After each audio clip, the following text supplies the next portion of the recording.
Good morning, everyone. Good evening, good afternoon, wherever you are, and welcome to the weekly energy boost. My name is Elisheva, and I am so excited to be with you this morning because we have the esteemed Marcus Weston joining us for today's show.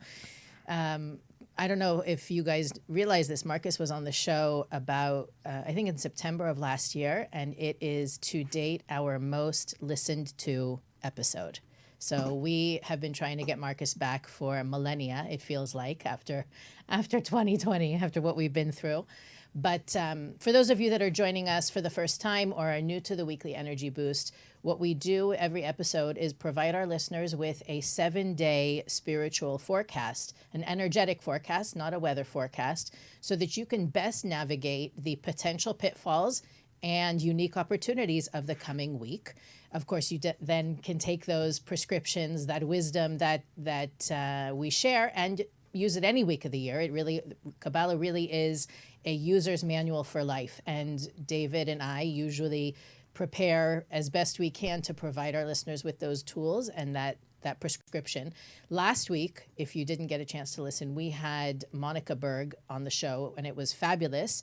So fabulous that the technical difficulties were almost overwhelming. And luckily, we have Marcus in the studio with us this morning to share with you how to avoid, how to become more aware, how to interrupt, and then ultimately avoid the patterns of self-sabotage that we all have. I think before we get into a conversation about self-sabotage, what is self-sabotage? How does it look? I want to lay a bit of a baseline down with the idea that every single one of us is meant for greatness, perfection, our own unique.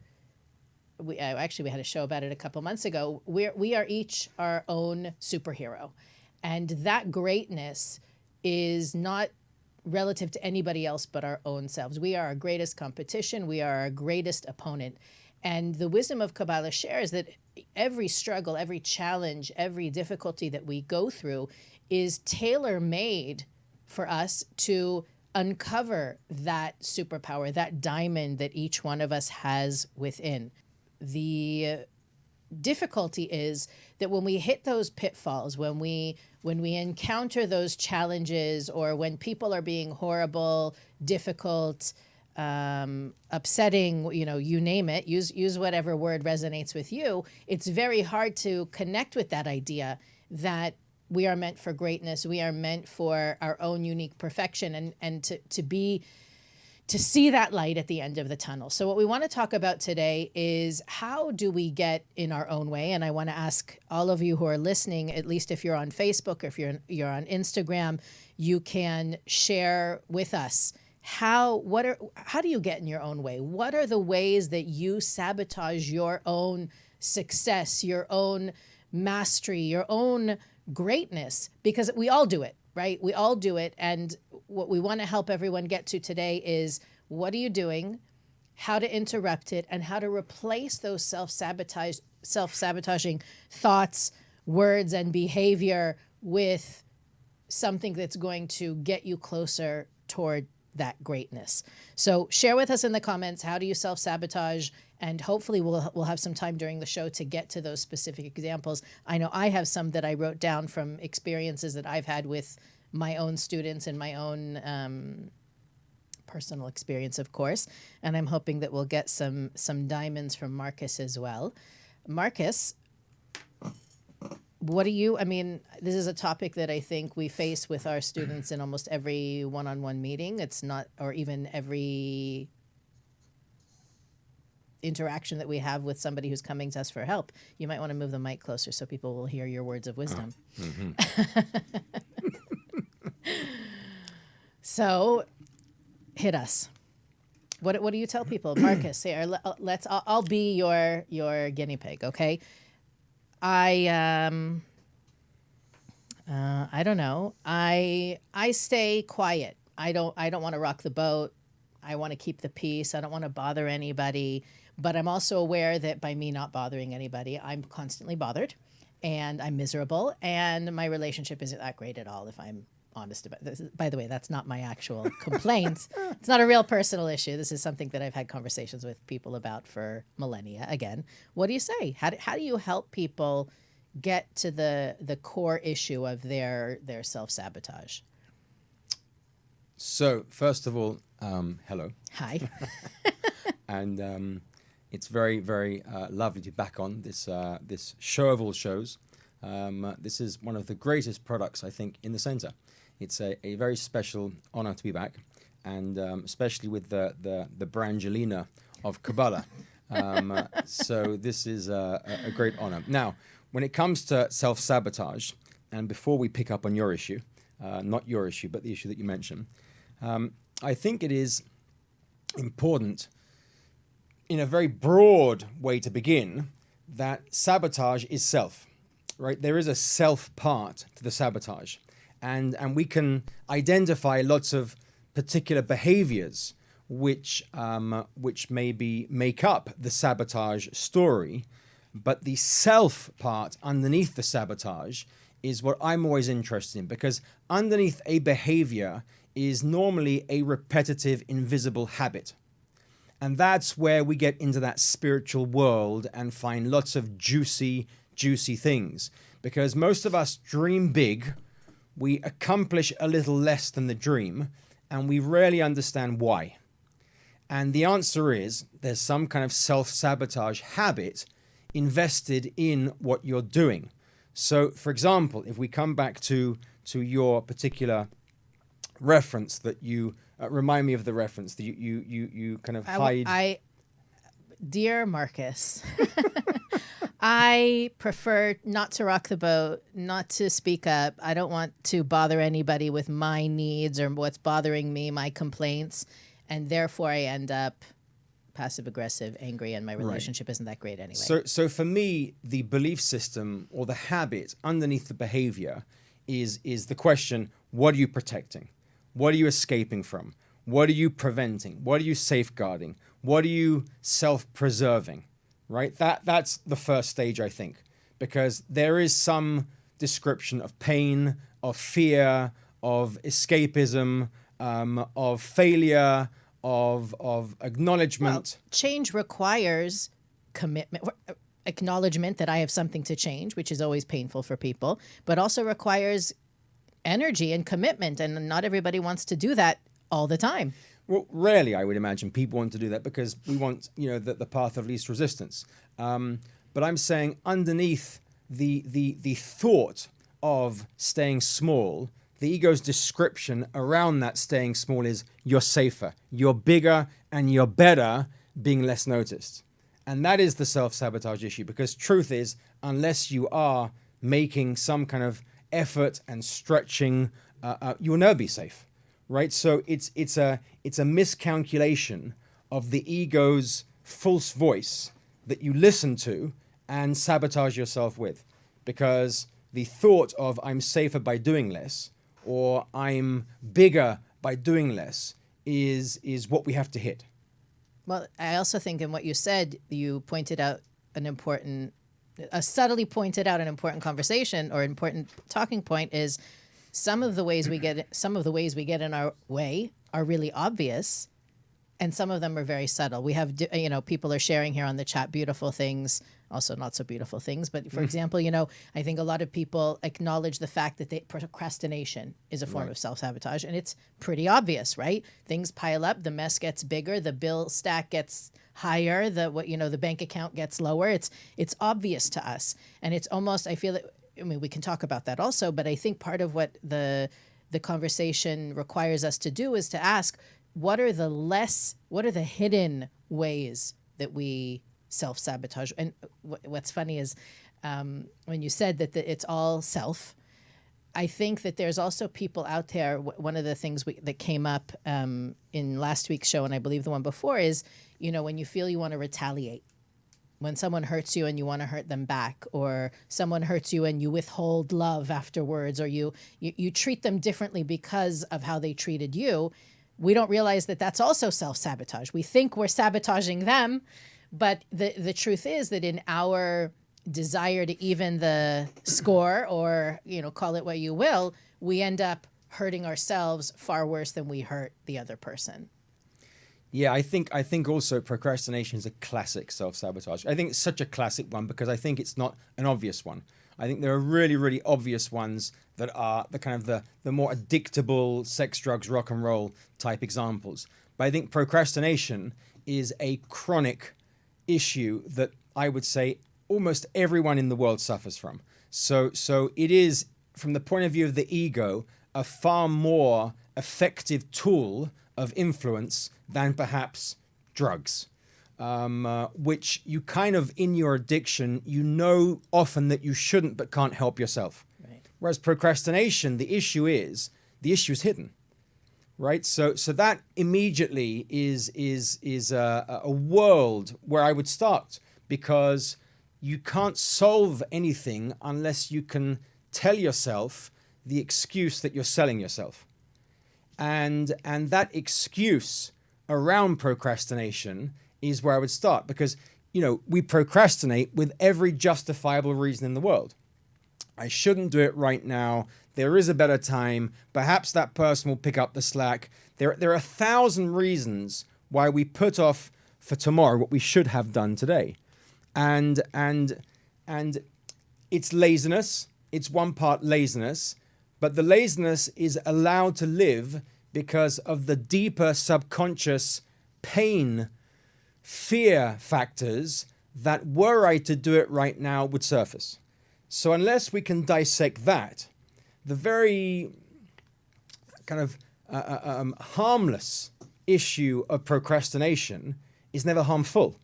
So I think you have to expose how dangerous procrastination is. Let's do it. I'm excited. No, I think about the people that I know that identify themselves as procrastinators. It's very physical, their procrastination. It expresses itself physically. Like I said before, I don't want to do the dishes, so the dishes pile up. I don't want to face my bank account, so the bills pile up. I remember sitting in a class about reincarnation 25 years ago, and the teacher was saying that everybody procrastinates working on their tikkun. Everybody procrastinates. Nobody wakes up in the morning and says, guns blazing, how am I going to do my spiritual work? Maybe, hopefully, as Kabbalah teachers, we do embrace that attitude to some degree. But the worst procrastination is putting off. Let's say the best procrastination is the physical kind, not doing the dishes, not paying the bills. The worst kind is not facing the internal to-do list, the commitment that my soul made and what I came to the world to do. So part of, I think, what we can break down for everybody is how do you, of course, tips and tools for how do you break, demolish the procrastinating part of ourselves, but also how do we replace that procrastinator within with a personal trainer or a coach that's going to help us target I'm sitting here, I have all these things to do. What do I do first? Yeah. And there's many, you've triggered a million thoughts in me, so I'm not sure I get them all out, but just a couple maybe. I think one of the issues in procrastination is that we all suffer. I think we suffer from this chronically. It's not just a kind of a little harmless issue. It's the human condition. It is, right? It's a chronic issue. And especially if you layer into that tikkun, because in the world of success, it's a chronic issue, right? Because we're kind of sabotaging our own success with the excuses that we give. But in the spiritual world, procrastination is not chronic. It's fatal. It's dangerous. And I think what we do is we busy ourselves with lots of very important things that in the world of tikkun are so unimportant. And we convince ourselves of their importance, but they are not actually getting us anywhere. And so what seems physically as busy and important, spiritually translates to avoidance, actually. It's pure avoidance. And I would rather keep myself busy and stressed and overwhelmed and wound up with this just to avoid that little thing over here. So the pain and the suffering and the issue, as much as I complain about them, I've chosen because I've traded the avoidance of this for the consumption of that. And so, I remember Karen many times used to ask in issues, why would you choose that issue? Why would you choose that failure? Why would you choose that pain? And it seems so abhorrent to think we would choose that because we're complaining, we're asking for help in the issue. But actually, it's so true. We trade. When it comes to procrastination, we trade all day. I am avoiding this one thing, which is the breakthrough of my success, but because it layers in 80% more effort, I keep myself busy with this stupid, insane amount of idle tasks just to avoid that minuscule thing. But in my mind, it's not minuscule. And I'm watching the chat, and there's a few people that are saying, oh, I'm the opposite. I dive into things too quickly. Hopefully now you're seeing with what Marcus just said, that procrastination, again, you may jump too early into what you're doing, but we are all somewhere, somehow avoiding something, right? Some aspect of our mission. And I'm thinking, I don't know about you, I find that different teachers have different signs that they attract as their students. So I have a huge pool of Virgo students. Okay. Interesting. Yes. You're opposite. Yeah. So huge pool of Virgo students. And I know many of them are listening right now. And I love you guys. This is, I just want to help you all here for a second. Right now? No. They're going to say, I don't procrastinate. No, I just wait for things to be perfect. Right. And so I'm using that as the procrastination comes in many different colors and many different costumes. There are people that they put things off in the name of it's not the right timing. Yeah. Or I don't have all the information. That's a good Gemini, when I will know when it's the right time. Yeah. That's a form of procrastination. Yeah. And so part of what we want to show, and the reason we're talking about it in this week, is that all week we're going to have the support of the cosmic support to hone in on, how am I getting in my own way? So, if you have that tendency to put things off until all of the ducks are in a row, or you have all the information, or you get a sign. There are people that wait for signs. That's a form of procrastination. And a lot of times I had a person who sent me a message, a Scorpio, another group that I attract. And she said to me, how do I move forward? Right? That I think is a big word or big phrase for people. I want to move forward, but how do I know when it's the right time? Yeah. Or how do I know which direction? You just missed it. Right. And I said, any movement is forward movement. Exactly. That's maybe for those of you that hold back in the name of not having fill in the blank, if it's the time, the information, the money, the partner, whatever it is that you're waiting for, any movement is forward movement. Yeah. And so I want to make sure that as we go into the week, we are paying attention to the subtle ways that we create the justification for not doing, not facing, not addressing. Yeah. It's such a huge point because the biggest procrastination is being busy. It's not from laziness. It's not from not doing.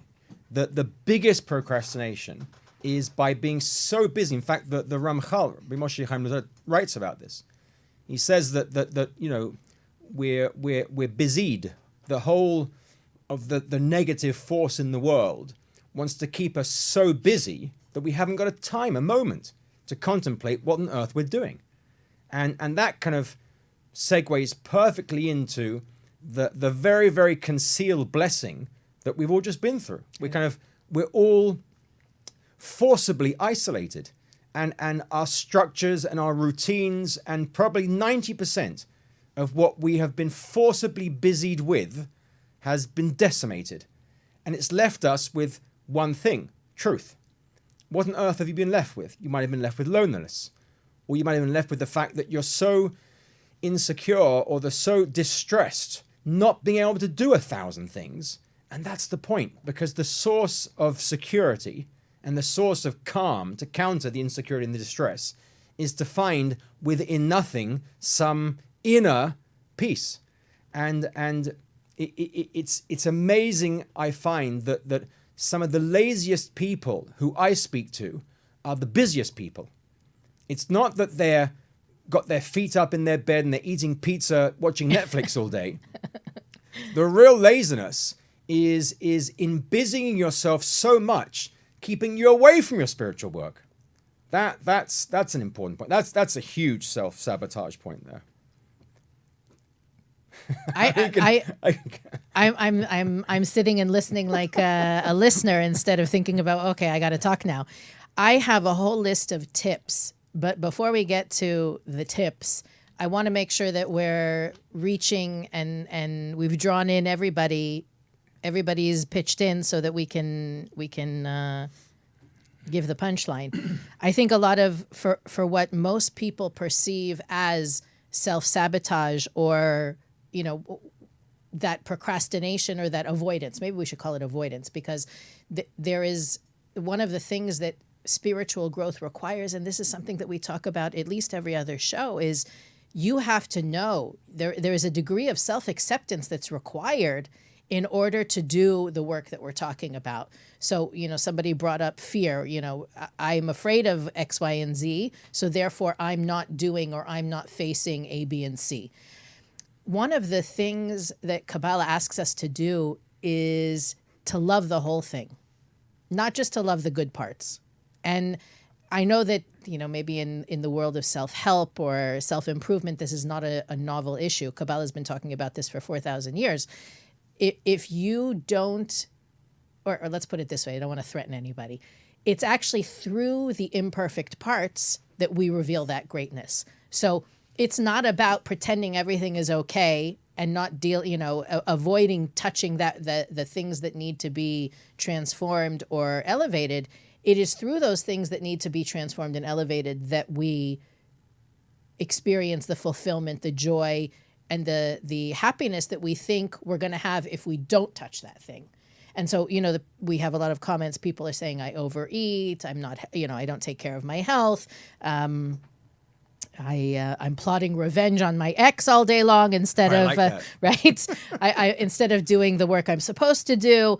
I overthink. I think overthinking is a huge, we talked about it before, waiting for things to be perfect or waiting for a sign, but that falls to me into the overthinking category. Needing recognition and acknowledgement, I think, is a huge way that people get in their own way, waiting for the love and approval and acknowledgement to come from external sources rather than, as you said, getting it from within, from that peaceful, calm, infinite source. That we could have a million of them. Yeah, I think, just to pick up on one of those ideas, because I think it metaphors a much larger example of self-sabotage issues. Eating, right? Eating. Because most of us know, and certainly if you're Aries, you will know, that food is a huge source of energy. And it's interesting because when I eat, and I am Aries, and I am a classic foodie, if I don't eat, the entire system I'm working from destructs. And based on that, I cannot function. I cannot function. I consider myself, hopefully, marginally, occasionally, a spiritual person. But when I don't eat, my spirituality... True confessions of a Kabbalah teacher. It goes out the window. It's difficult to be humane when I can't eat, I'm saying. And it's a real test. It's really interesting.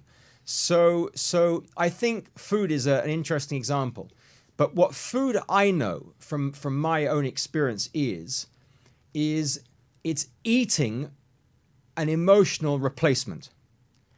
And Michal always teases me about if I could only be as happy with various parts of Kabbalistic work as my food. And his wife bakes the best cakes. It's extraordinary. If you ever give up the Tsar, God forbid, then go for Monica's cakes. It's a very, very easy replacement. However, you have to eat a lot of cake. We should cut that. Anyway, the point is that we eat our emotions, right? And so a lot of sabotage issues, what they do is they numb emotions. We think that if we perform this action, be it this metaphorical drug, which could be perfectionism, as you say, or a physical drug, you're numbing an emotion because your fear or your pain to feel or recall a certain emotion. And so part of the solution has to be to counter that. The root of the action, the root of the behavior is the belief system of some recurring painful emotion. So you can't hit the behavior. You can't just say, stop smoking. That doesn't work. You have to somehow hit the self, the belief system, the habitual part of why I'm doing it. And there will be, in any physical self-sabotage, normally an emotion that you're trying to numb out. And so part of the solution has to be the recognition of the positivity of feeling that emotion, because that emotion is somehow the light in the tunnel. And I think what most of us do is we're trying to fix the negative emotion by numbing it. And hence we do something self-sabotaging as opposed to pausing and breathing and recognizing, no, the feeling is towards the healing of the feeling. And to recognize if I'm fixing the feeling, I'm numbing the feeling, which will propagate some kind of addictive self-sabotage behavior. Whereas opening the feeling, which is so counterintuitive, but opening the feeling is the pathway towards a solution. To feel. And if we actually snapshot and pause whatever it is that we're doing, whether it be food or trying to, figure out how best to anonymously assassinate ex-partners or whatever it may be, just to sit and to feel is painfully powerful, because you feel in that sense. One sec. I feel betrayal. I feel insecurity. I feel inadequacy. That's a big one. Failure, right? Inadequacy. Yeah. Inadequacy. To feel inadequate is also a pretty big emotion, I find. And once you can feel and own and sit in that truth, that's 51% of the game done. Because the pain of that feeling will naturally trigger a healthier response out that will not be necessarily the self-sabotage behavior. But obviously there are more steps to that, but I don't want to. No, but I want to dig one notch deeper into what you just said. Let's say the pain that we're feeding. Somebody wrote something very, very brilliant. It's not what you eat; it's what's eating you. Oh, I love that. So good stuff. let's say, for example, it is inadequacy. That's the title of the show, right? We'll have to edit plagiarize. That later. If it is an inadequacy or feeling a failure or you name it, how do you get to the positive? What is the positive of that? So, and this is the tricky pivot, right? This is the tricky pivot. I guess, first of all, it helps if you have a spiritual inkling to you. Because if you just by virtue of desiring to believe or by virtue of tried and tested spiritual example and practice, somehow goodness outranks badness. Somehow the light permeates everything. Somehow there's a purpose to all things. If you know that, if you have complete certainty in the fact that this has to be for some reason, and that reason has to be for some good, that's a big beginning. I think once you uncover that emotion, which is maybe not something even you should do alone, because I think alone, the self part, then naturally clicks you into sabotage, because the painful emotion is too painful. But I think in a kind of teacher or a mentor or a friend setting, if you can open the fact that you feel unrecognized, needy, addicted, vulnerable, you're just fearful of feeling vulnerable that someone else could hurt you that much. And so the self-sabotage is the protection that thou will lace every future relationship. And the happiness that you think you have in the next relationship isn't happy. It's based on the external part of yourself that is fulfilled by someone not potentially hurting you so deeply. And so it's not internal happiness. The entire relationship is built on a flawed material called your ego.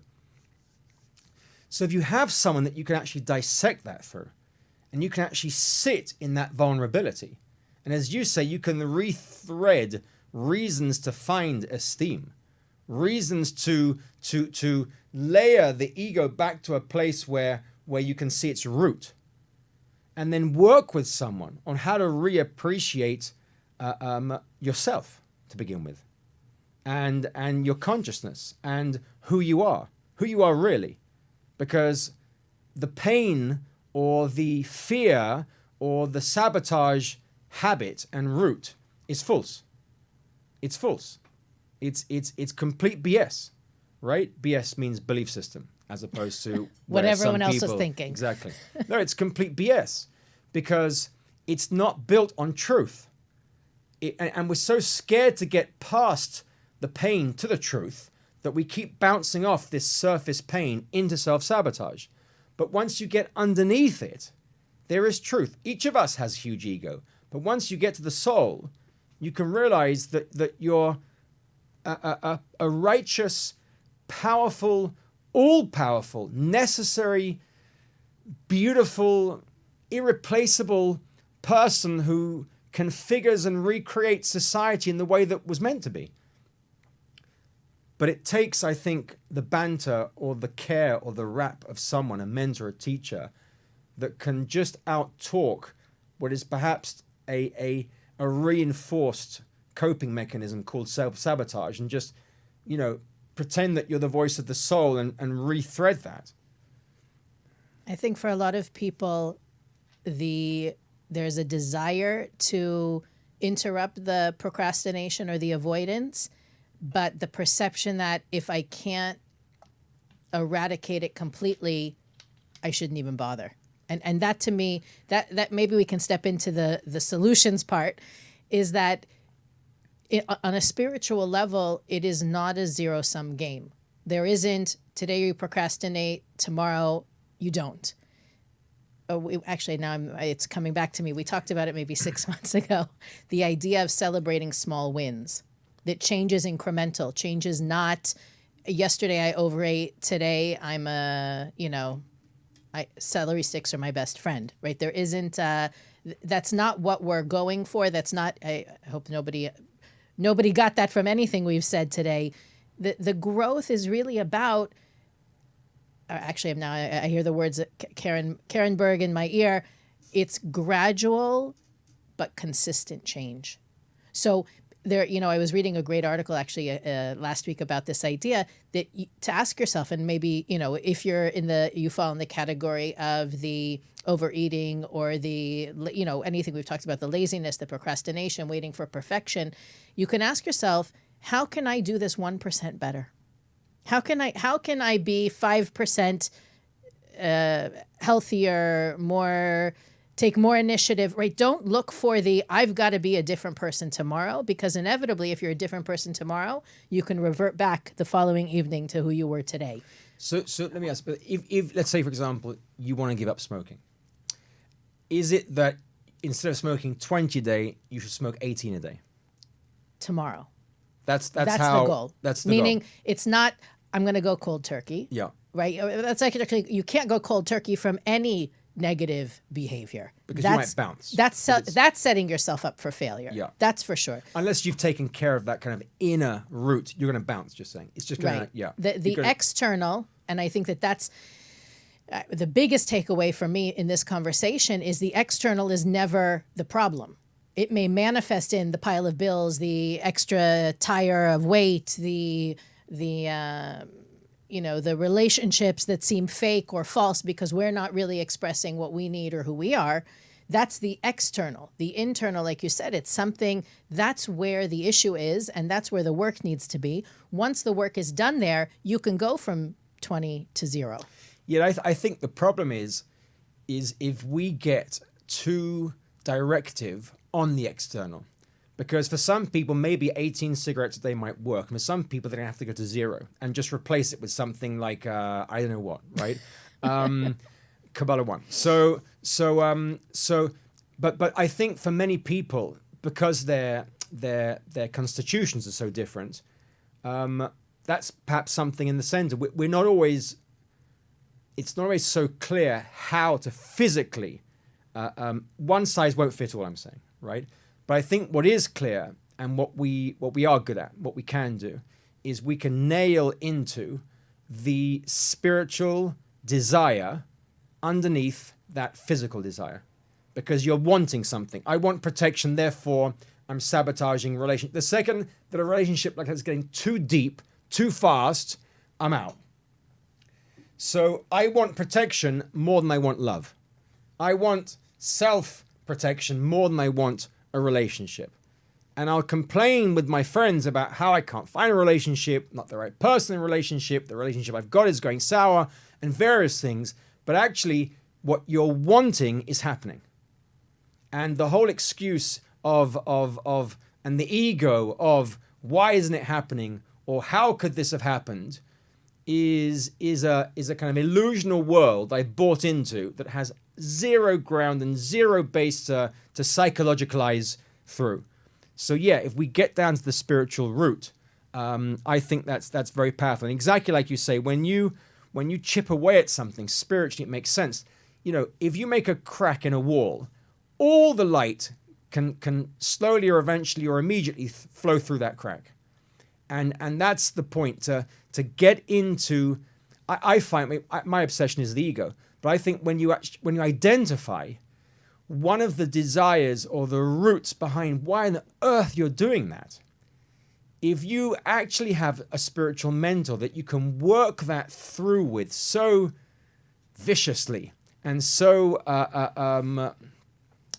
raw, I think what was pleasurable to you 5 minutes ago suddenly becomes painful to you. And I think that we're quite primal, actually. And I think we're just going to naturally do what's pleasurable and naturally avoid what's painful. And so if in the spiritual conversation, you chip away at the ego and you can find the spiritual feeling underneath that you've been running from, and then rethread that to become a positive feeling that you recognize that you need, suddenly without realizing it, your habits and your behaviors will turn because the root underneath those choices chases pleasure, which has shifted. Something you said sparked a... I remembered a conversation I had with somebody who I'm sure is also listening to the show right now, that, you know, they're unhappy in their marriage. Who is it? Suddenly we're going to have people tagging one another in the comments. They're unhappy. We know who it is, really. They're unhappy. Well, I want to hear your perspective. Okay, go. They're unhappy with their, I'm going to call it home life, because it's not just husband, it's kids are not listening to me anymore. Yeah. Kids are supposed to listen to us? I didn't know that. Well, her kids are older. Her kids are older. Okay. Yeah. So a lot of, you know, in conversations with her, she has said things like, well, he's never going to change, so why bother? Right. Or I can't make, you know, I can ask them 100 times and it doesn't, you know, they don't get off the couch, they don't get off the phone, they don't clean their room, blah, blah, blah. In what you said, I thought of the, you know, what I wish I could have said to her in that moment, and that's why I hope she's listening now, is even if they never change, even if they never get off the couch, they never get off their phone, they never tell you, thanks, Mom, you're the best, or thanks, honey, you're the best, that growth that you're talking about, that change, whether it's a 1% change, a 5% change, the tiniest crack in that wall is going to be like 1,000 candles in a dark room. Yeah.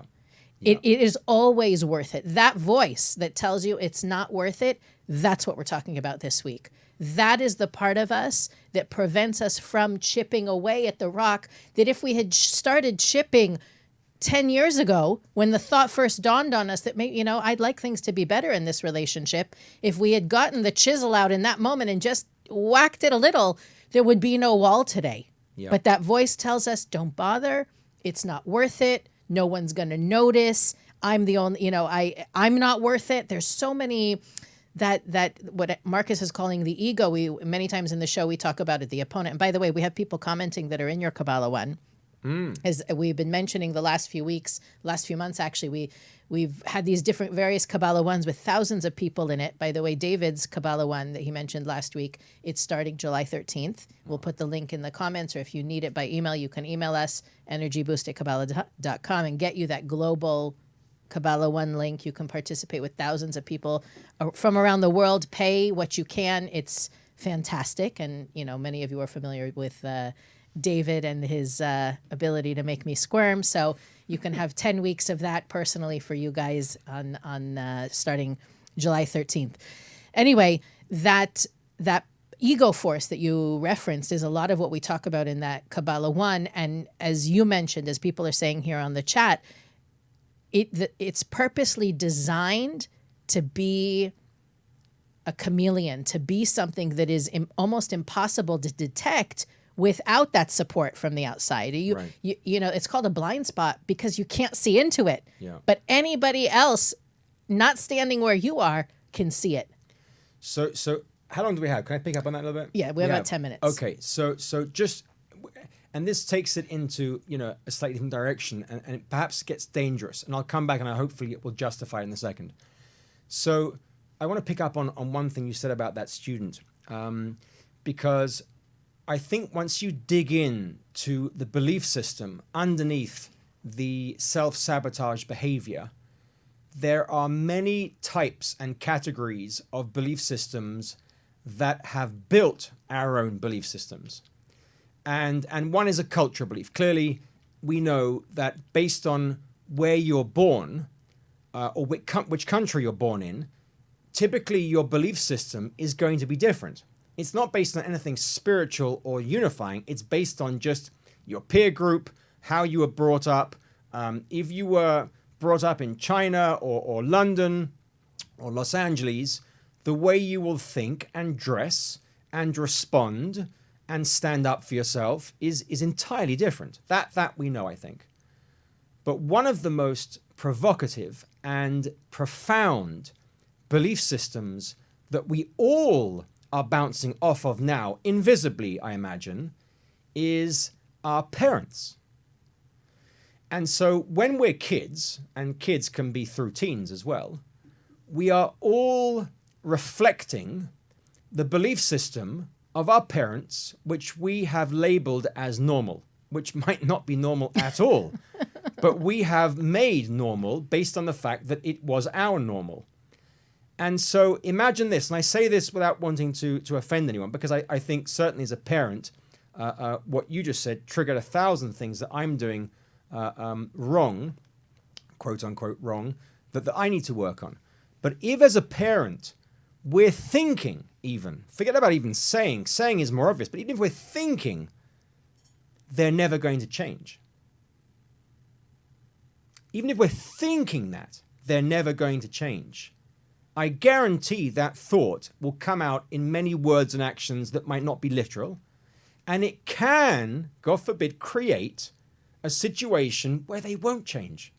Because we're creating the environment for their own beliefs. That's another brilliant example of self-sabotage. Right, exactly. And the another, awful spin on that is that if you were the child now, thinking, wow, it's because my parents always thought I was never going to change, and I've just figured out the solution to my life, that's also self-sabotage. Because that judgment, blame, victim mentality is not self. There's a self-sabotage. And of course, you can blame your parents all you want, but it's not true that it is their fault or how they directly control or govern your life. So it just triggered lots of different thoughts when you said that. Well, the fact, the Kabbalistic fact of the matter is that the soul contract and everything, we talk about in the show, the concept of tikkun, basically that whatever your tikkun is, whatever your soul came to transform, whatever your soul came to share with the world, that's a contract you signed with the Creator before coming to this lifetime, and your parents are part of that system to program you with what you need to transform. So, I always joke that our parents know how to push our buttons the best because they installed them. They know exactly where they are. That's nice. Not to their fault. It's not, again, you can blame them all you want. They're part of the casting crew that was hired by the producer in the sky to give you the setup for what you need to work on in this life. So it's not, again, on a certain level, you can connect the dots and say, well, my parents said this to me 5,000 times, therefore it became my BS, my belief system. But you asked for those parents to program you that way because it's exactly in this lifetime that you can overcome it, that you can transform it. We are not given anything that we can't handle. So that, what Marcus was sharing about setting people up for failure, setting people up, boxing them in, especially our kids, and I think we do that with our partners as well. We have fantasies about how things should be, how things could be. And when they're not, we label them, he is like this, she is that, and they're never going to change. Now, the expectation, you shouldn't look at them and say, well, you better change. But the putting them in a cement block isn't going to help them change either. And so part of what we want, and by the way, I usually say this earlier on in the show, if we can help you, if you have someone in your life that you feel needs this message, whether they're spiritual, whether they know what Kabbalah, it doesn't matter, right? The whole purpose of this show is for our listeners not only to grow and transform, but to have something to share with the people that they care about, to give them the inspiration, the tools, the techniques to create shift. Share it, tag them in the comments. Let us be the messengers. You can share the podcast. You can rate and review so more people, we get that visibility. The more, I always say, imagine if 10,000 more people were doing this work this week, how different the world would look. And that's one of the reasons that we try to bring more guests, bring more people into our ecosystem so that there can be that much more of a shift. Marcus, we have about 2.5 minutes left. Do you have any bombs you want to drop? Oh, I mean, I'm not a 2-minute bomb person. I like bombing for worlds and years. Go for it. But new stuff or summary stuff? What do you want? Give us a new nugget and I'll wrap it up. I think one of the things you said also is interesting that inspired me thinking about perfectionism as well. I think also, it's an excuse, isn't it? We try to reach the imperfect by doing nothing, which sounds so stupid when you say it, right? You're trying to be perfect, and because it's not perfect, you won't do anything. And even if you do something, you never get there because perfection doesn't exist. And so it's an entire sabotaging thought to try to be perfect. Either I'm going to enact and do nothing because I can't be perfect, or I'm going to chase my tail and do so much and never be perfect.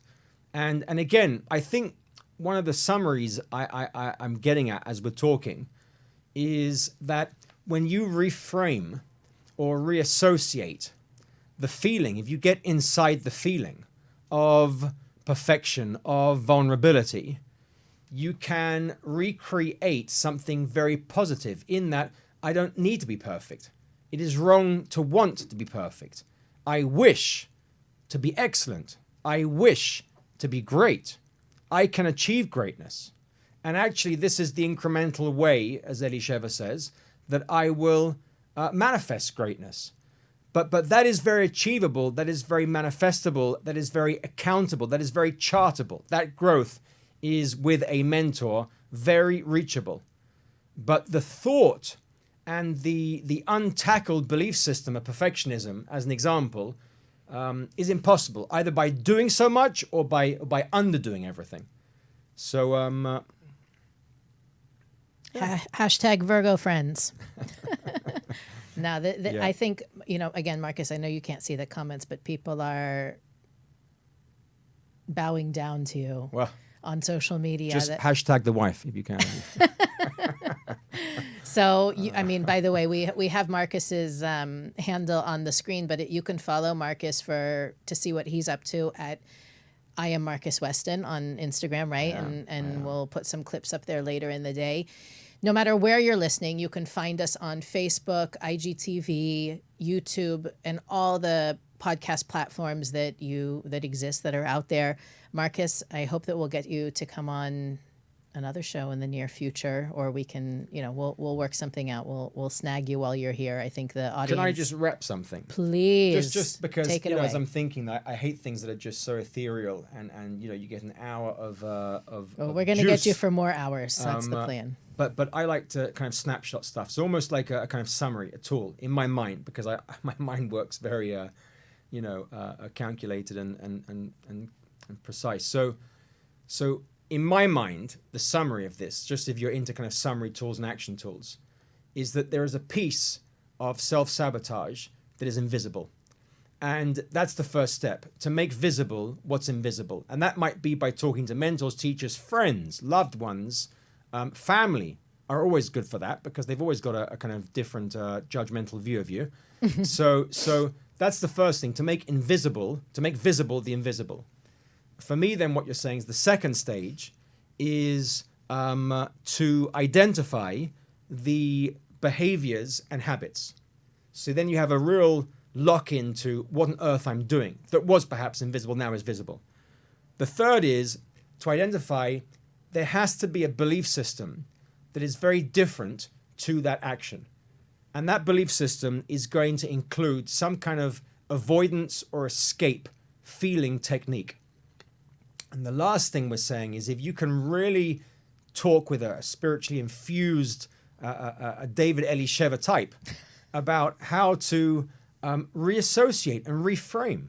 Because once you identify that because of your fear of vulnerability, you've been killing the relationship, you can reassociate vulnerability not as weakness, but strength. Vulnerability is the greatest strength. And we could talk for a whole hour just about that one point. And once you really rethread that vulnerability is your strength and you should be proud of it and wear it on your sleeve and shout it from the rooftops and step up and stand up and do your thing with your vulnerability, then it's going to dissolve that self-sabotaging behavior that you could hit forever but won't ever get to the roots and change. So that for me is kind of the four-step principle, summarizing all of the things that you've said. Marcus so eloquently did David's job just there, because he's usually the summarizer. Wow. I'm the ethereal, throwing things out there. You drop the light, we try and handle it. Exactly. He structures it. So thank you for that, Marcus. Thank you for being with us this morning. As always, you can continue to write your comments and questions. If you don't want to write them publicly, you can send them to energyboost@kabbalah.com. Like, share, and review, and we'll see you next week on the Weekly Energy Boost.